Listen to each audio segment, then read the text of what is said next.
So we are going to study pulmonary thromboembolism. Pulmonary thromboembolism means in the pulmonary veins there is thrombus. Pulmonary arteries there is thrombus. The thrombus has travelled mostly from DVT in the venous system through RA, RV and then to the pulmonary artery.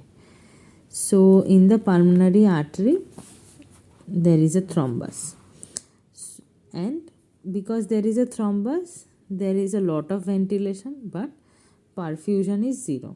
So anything by 0, so V by Q ratio is infinity. So clinical features, there is a acute presentation. Pulmonary thromboembolism presents acutely with dyspnea more than chest pain, cough, hemoptysis, tachypnea and decreased heart rate. Dyspnea more than chest pain, cough, hemoptysis, increased respiratory rate and decreased heart rate. So this can be massive, this can be submassive or non-massive. In case of massive, there is 50% more than 50% occlusion, and the RA and RV have dilated.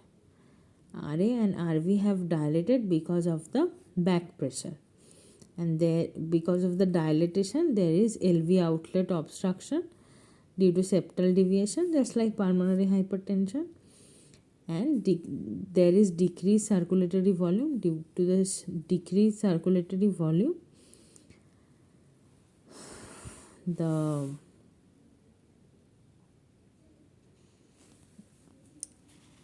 BP is decreased, RV is dilated and LV is small, septum pushed towards the LV, NT-proBNP is high and trop-I is high, and under CTPA, that is CT pulmonary angiography, we will see thrombus. So clinically BP will be less. In echo, RV will be dilated, LV will be small, septum will be pushed. In biochemical markers, NT-proBNP will be high, trop-I will be increased. In CTPA there will be thrombus. In case of submassive, BP will be normal. There will be no decrease in BP because RA and RV is not going to dilate. Means it is going to dilate, but it is not going to dilate so much to cause LV outlet obstruction. And submassive is less than 50% occlusion, but it has a high risk that is determined by the Wells score. RV is dilated, myocardial necrosis is positive, so trop-I positive, and NT-proBNP will be positive. And in CTPA, for this also CTPA, there will be a thrombus. In case of non-massive, that is, it is a low risk, BP is normal, RV is normal, biomarker is normal, but D-dimer is positive. That is, there was a clot formation, but that clot has not caused myocardial necrosis or decreased BP or RV dilation or RV failure. So after CTPA,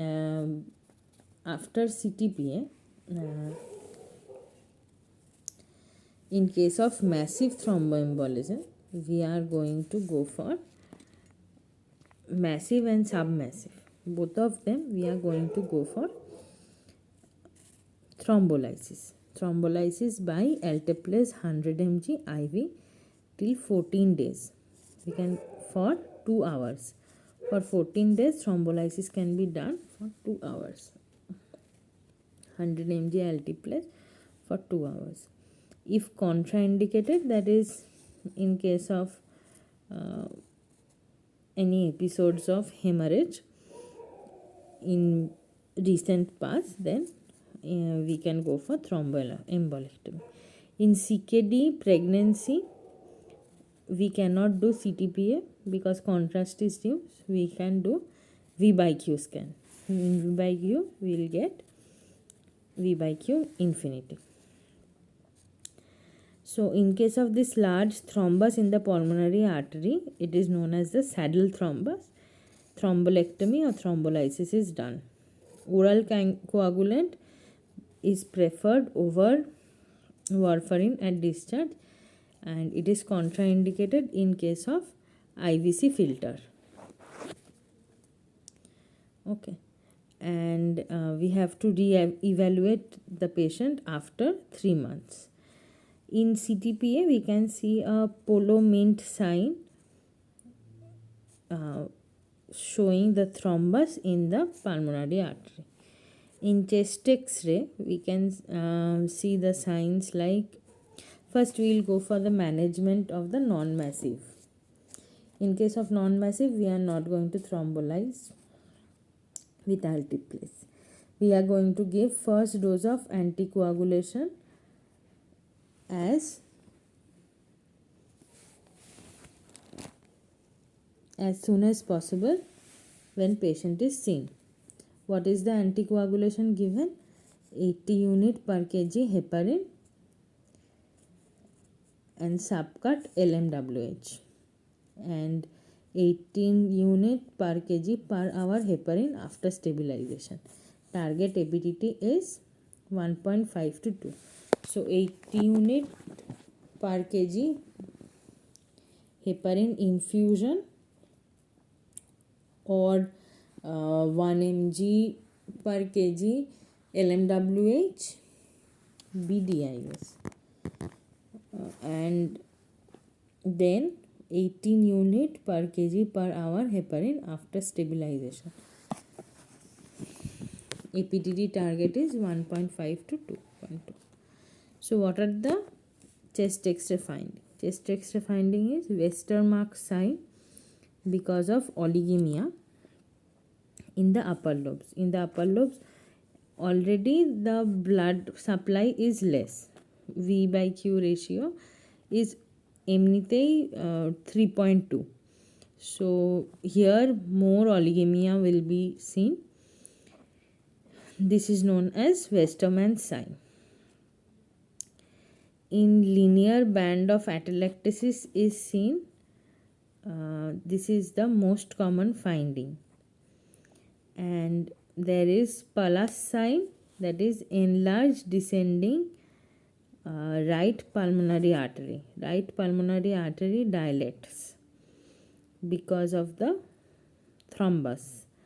This is known as the Pallas sign. And the Hartmann sign is the pleural opacity, which develops after the linear band of atelectasis. Okay. In ECG, we can diagnose by S1, Q3 and T3. There will be S in lead 1 and in lead 3 there will be Q and T, denoting RV strain. And ECG is done because chest pain is present, trop T and trop I will be elevated. So we have to rule out MI. So that is pulmonary thromboembolism.